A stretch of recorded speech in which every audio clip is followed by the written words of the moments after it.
अभी भारत जिस दिशा पे जा रही है, हर चीज़ पे शंका, डाउट, ईवीएम हो, कुछ भी हो।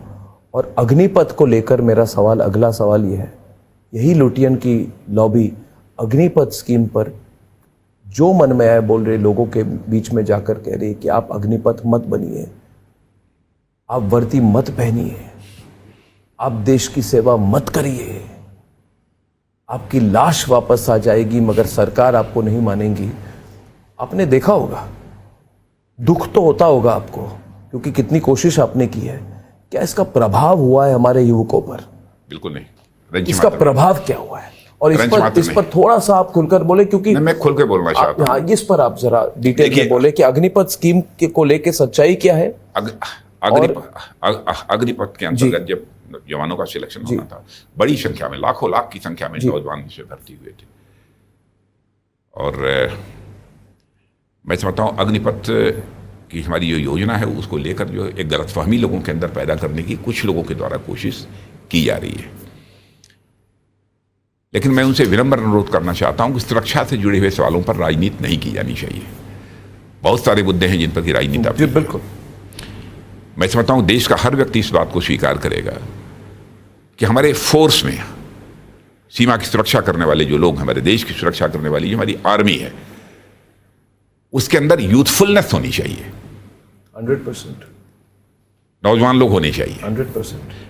अब 18 साल का नौजवान जो काम कर लेगा, वो 50 और 55 और 60 साल का व्यक्ति हमको कोई कह देगा तो हम वो नहीं कर पाएंगे। आप कर पाएंगे? आप काफी नहीं, कोई नहीं कर पाएगा। मगर ये एक तो हमारी फोर्स में यूथफुलनेस आनी चाहिए जी, नए रक्त का प्रवाह बराबर जो है ये बने रहना चाहिए। उस दृष्टि से यह एक नई योजना अग्निवीर की यह लाई गई है। यह वेल कंसीडर्ड है हमारी यह योजना जो लाई गई है। और दूसरी है 18 वर्ष की आयु में उनका सिलेक्शन होता है, 4 वर्ष तक वो रहेंगे जी। 25% लोग तो परमानेंट हो जाएंगे, तो तय है। मैंने आज तक की जो व्यवस्था है, 22 के बाद जब वो निकलेंगे तो उनके पास 4 वर्ष की सेवा का एक अनुभव भी होगा। उनके हाथ में 15.5 लाख 16 लाख रुपए भी होंगे। और साथ ही साथ इंटरमीडिएट की, हाई स्कूल पास करके वो आते हैं 18 साल की उम्र में, उनके पास इंटरमीडिएट की सर्टिफिकेट भी होगी। कहीं भी कोई सेवा करना चाहें उनके लिए रिजर्वेशन की हम लोगों ने व्यवस्था कर रखी है। जैसे पैरामिलिट्री फोर्सेज में उनके लिए रिजर्वेशन की व्यवस्था कर दी है। और अन्य प्राइवेट इंडस्ट्रीज ने स्वयं इनिशिएटिव लिया है अपनी तरफ से, अग्निवीरों को हम अपने यहाँ जॉब में प्रायोरिटी देंगे। और भी हम लोगों की कोशिश है कि अन्य सारे विभागों में, जैसे हमारी ये पब्लिक सेक्टर जो इंटरप्राइजेज हैं, पब्लिक सेक्टर यूनिट, उनको प्रायोरिटी मिलेगी इसमें। हाँ है, कर दिया है, रिजर्वेशन का प्रोविजन कर दिया है। और ये कहीं कोई छूटा होगा तो उसमें भी करेंगे। अगर ये जो विपक्ष है वो कह रही है कि जैसे किसी युवक को आपने 22 साल में आपने उनको, मतलब वो सर्विस छोड़ के निकल गए और उसके बाद 4 साल जिसने हाथ में बंदूक रखी है उसको बहुत डेंजरस होता है, उनको बिल्कुल डेंजरस नहीं होता। मैं समझता हूँ उसके देशभक्त के ऊपर सवालिया निशान लगा रहे हैं कांग्रेस के लोग, ऐसा कह रहे हैं। उसकी इंटीग्रिटी पर क्वेश्चन मार्क लगा रहे हैं, उसकी सत्यनिष्ठा पर, उस नौजवान की सत्यनिष्ठा पर ये लोग प्रश्न चिन्ह लगा रहे हैं। और मैं अपोजिशन के दोस्तों से कहना चाहता हूं, इस प्रकार की नकारात्मक राजनीति से बाज आइए।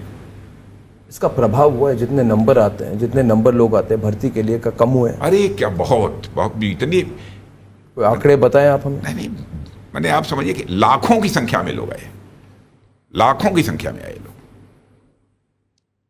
कोई कमी नहीं है। और मैं तो बराबर बात करता रहता हूँ, मैंने जो हमारे आर्मी में अग्निवीर हैं, एयरफोर्स में भी हैं और नेवी में भी हैं, लड़के लड़कियां सब सारे वो बेहद खुश हैं और अपने भविष्य को लेकर वह पूरी तरह से आश्वस्त हैं। देखिए, अनावश्यक सुरक्षा से जुड़े मुद्दों को भी एक राजनीतिक लाभ और हानि के नजरिए से यह विपक्ष देख रहा है। मैं विनम्रता से पूर्वक यह सुझाव उनको देना चाहिए, राजनीति करिए तो राजनाथ जी, केवल सरकार बनाने के लिए मत करिए, देश बनाने के लिए राजनीति करिए। राजनाथ जी, आप दिल्ली, बहुत सारे मुद्दे हैं, उन मुद्दों पर राजनीति करिए।